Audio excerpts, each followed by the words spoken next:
Don't throw away that bucket. What? That orange pods bucket? Yes. Don't throw it away. Did you know that the literature says that you could use that bucket up to 25 times in its original form without recycling it? But how am I supposed to reuse it? Wash it out, take it back to the manufacturers. RePods is ready to do just that. That'd be pretty cool. Being able to reuse a sturdy plastic container for its original purpose. Who'd have thunk? It almost seems too simple, right? Oh, yeah. But actually, the ramifications are huge because for each of the 25 times that you're reusing a bucket, well, let's say even 10 for, moderation, that's 9 buckets that you don't have to form from brand new plastic.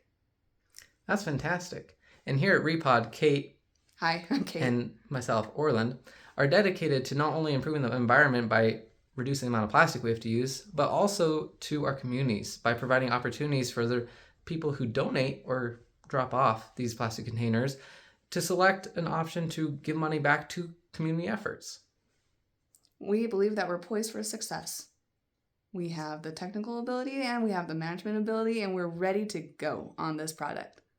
And we fully believe that as we unite together as a community across the country, we have an opportunity to address a very serious problem and make each of our communities that much better. Let's keep that plastic out of the landfill. Thank you. You're welcome.